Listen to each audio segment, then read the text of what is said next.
决定出国他决定出国他决定出国គាត់សម្រេចចិត្តចេញទៅក្រៅប្រទេសឬក៏គាត់សម្រេចចិត្តទៅក្រៅប្រទេស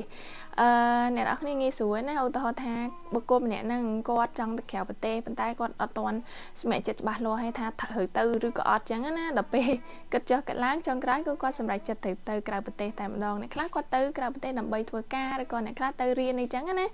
អូខេ决定ហ្នឹងគឺសម្រេចចិត្តដល់អ្នកគ្នាអូខេឈូគួរហ្នឹងទៅក្រៅប្រទេសអញ្ចឹងអ្នកណាខ្លះដែលធ្លាប់ទៅក្រៅប្រទេសជួយ comment ក្នុងវីដេអូនេះផងណាអូខេតប្រយោគទី2我等你ខ្ញុំរងចាំអ្នកហ្នឹងហើយអញ្ចឹងប្រយោគហ្នឹងប្រើបានគ្រប់កលៈទេសៈតែម្ដងបើថាយើងទៅណាមកណាត្រូវថាទៅផ្លូវឆ្ងាយអីចឹងណាទៅដើរលេងអីចឹងណា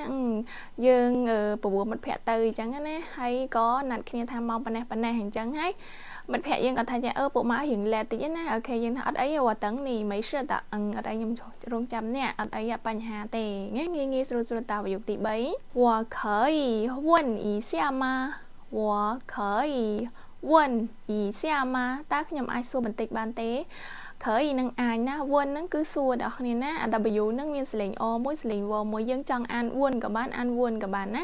អូខេអ៊ីសាហ្នឹងកន្លែងហ្នឹងបកថាបន្តិចខ្ញុំអាចសួរបន្តិចបានអត់យើងមានបញ្ហាអញ្ចឹងទៅយើងក៏ចង់សួរគាត់អីចឹងណាតើខ្ញុំអាចសួរបានអត់ណា我可以问一下吗អូខេតើប្រយោគចុងក្រោយ你现在忙吗你现在忙吗你现在忙吗តើឥឡូវនេះអ្នករវល់ទេអូខេ你现在忙吗បើថាយើងសួរគាត់រវល់អីចឹងគេឆ្លើយតបហ្នឹង我现在正在忙អីចឹងណាឥឡូវហ្នឹងខ្ញុំកំពុងតែរវល់有事吗មានបញ្ហាអីមែនមានធរៈអីមែនហ្នឹងហើយយើងសួរបែបហ្នឹងឬក៏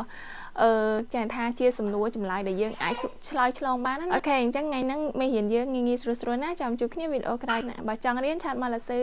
តាម page អ្នកនរគ្នាណាបាយបាយ